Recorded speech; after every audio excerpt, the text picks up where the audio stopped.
Voice acting. It's an art form as old as entertainment itself, but is often overshadowed by on-screen performances. Yet, behind every animated character, video game hero, or commercial jingle is a voice that brings it to life. Hello there. I'm Finn, your guide to the world of all things voice acting. It's a blend of acting skills and technical precision. It's about capturing emotions, personalities, and entire worlds, all with just your voice. And the best part? Anyone from anywhere can find their big break. Meet Hannah, a Scottish voice actress who's booked roles in her first year in the industry. Her story shows that even in lesser-known places, you can find success. Whether it's creating characters for animation, voicing video game protagonists, or narrating audiobooks, voice acting is a multi-billion-dollar industry, driven by a vast range of opportunities. Sound interesting? Then let's dive into the world of voice acting, the art, the industry, and the people behind the voices you love.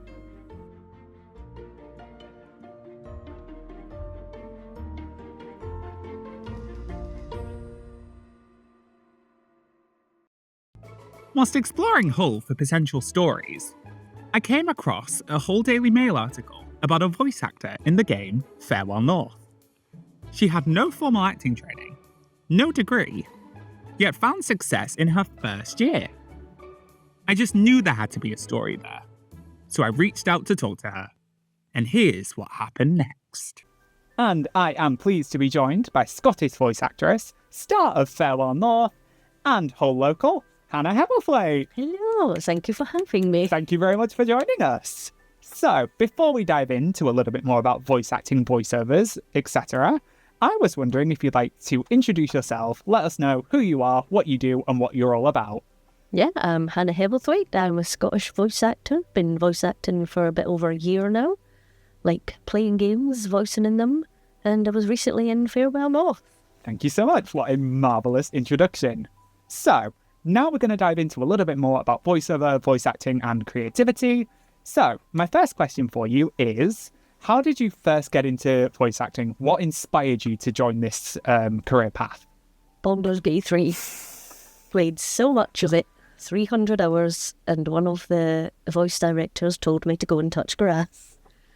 But particularly Samantha Bayard as Karlach and Neil Newbon as Astarion were definitely the two main ones that made me want to look into it more, and seeing all the behind the scenes, doing the mole capture and stuff like that, yeah, seems really interesting.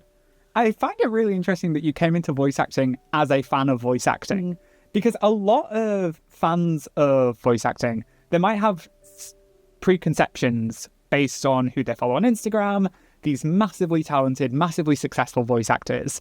But as somebody who's just starting out and looking into voice acting as a career, what does a typical day in your life look like? Start off with social media, checking all the messages and emails and stuff like that, see if any clients are needing any pickups and what have you. Then start looking for some auditions to get doing with the day. Do any jobs that need doing, send any pickups back. Got to post about it all on social media to keep those chugging along. And then fun admin times at the end. You've got to fill in all your pie charts and spreadsheets and keep track of everything so you know what's going on in your life. So, as well as the inordinate amount of admin that you have to do as a voice actor, was there any other surprises or misconceptions that you had that were busted the second you entered the industry and started doing this professionally?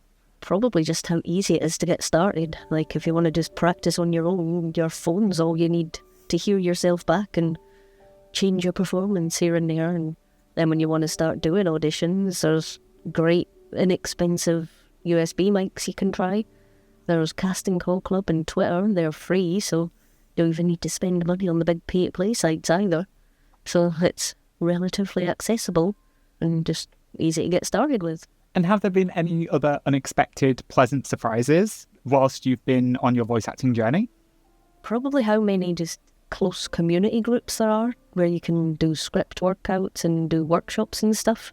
Like, you don't need to go down to London for the weekend. You can just sit in your booth and connect with people from everywhere, really. Let's talk about one of your big successes more recently, Farewell North, which is this amazing game that has gone massively popular. It's been so well reviewed. It's been raved about. Could you talk us through a little bit about what the process was like in joining a game like that? Yeah, my friend Nina was the one who sent me the casting call. Then I messaged Kyle Banks, the creator, got some samples to do, send those back within 20 minutes, because a game with Scottish elements and dog elements, I'm having it. And all I was told even once I got the role was that you're on an island and you're trying to help a dog get back to their owner.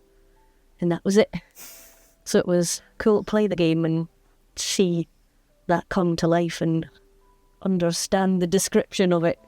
Because it's not what I had in my head, but like it's obviously still a stunning game to play and seems to have been so well received. So I know a lot of voice actors, they don't tend to expect whether games whether games will do well. Did you ever expect Farewell North to do as well as it has?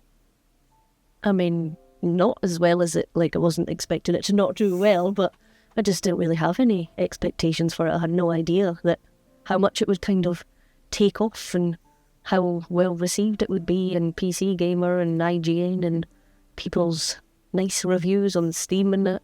It's just cool to see it. And I know, obviously, as you just said, PC Gamer, IGN, more locally, Hull Daily Mail have all written articles about you and your voice acting. How does it feel to be on that first taste of praise and really recognition of your talent? It's surreal, really. It's just weird seeing the game that I'm in getting talked about in magazines and publications that I've been looking at for years, and people are so complimentary about all aspects of the game, even the voice acting, so hopefully that means me sometimes in there. But it's just surreal. Yeah. Now, I know we talk a lot about the positives, but I think we would be remiss if we didn't talk about some of the challenges that come with voice acting as a career. Would you mind telling me a little bit about what your biggest challenge or your biggest struggle with voice acting has been so far and how you've overcome it? It's probably the rejection. It's great exposure therapy for rejection. But you just gotta send the audition and forget about it, because rejection emails are rare, so you're not even really thinking about it, so you can't get sad. But it's not always about the performance being good or bad. When you get rejected, it'll be just if your voice was slightly too high-pitched or slightly too low-pitched and just not what the casting director had in mind for the character. And I heard this story from a casting director once that the lead casting director was running out of time to cast a role, so he just went, that one's at the top, so we'll have that one. So you might have lost out on a role because your name didn't start with A, and you can't really help that. So, moving on to something a little bit more positive now. Let's talk about what advice you would have to somebody on the very beginning of their voice acting journey. Maybe they're not sure if they want to do it. What advice would you have for them? Just try it. Just do it. So many people have aspiring voice actor in their Twitter bio or whatever. But if you submit one audition, then you're doing it. So just pick a day and get on with it. And then finally, just one last question for you. I know the future can be a very scary thing to think about, but if you did have that crystal ball and you were thinking about what you would want most in your future, what do you envisage for you moving forward into 2025? Definitely want to try out full body mocap with all the lycra gloriousness and all the little bobbly bits. Been looking at Neil Newbon's Performance Capture Academy. They do workshops for it, so probably more games and my first full body mocap role would be nice. Ooh, what a lovely optimistic note to end on. I wanted to thank you again so much for your time, and thank you for teaching us all a little bit more about voice acting, voice over performance and mocap. Thank you, it's been fun. Thank you very much. It's been a pure delight.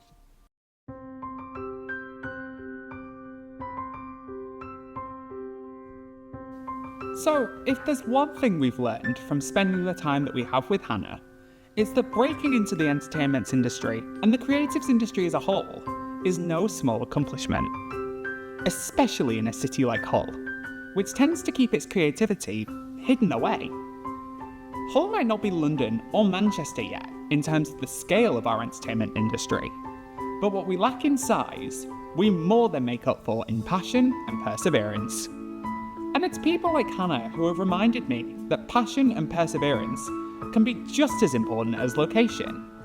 Whether it's finding the right connections or making your own opportunities, the road to success in a place like Hull might be long, but it's not impossible. So, whilst Hull might be waiting for its permission and fighting for its place in the spotlight, its creatives aren't willing to wait to step forward. And if there's one thing we've learned, it's that finding your voice might not necessarily be about location, but more so about how far you're willing to go to be heard.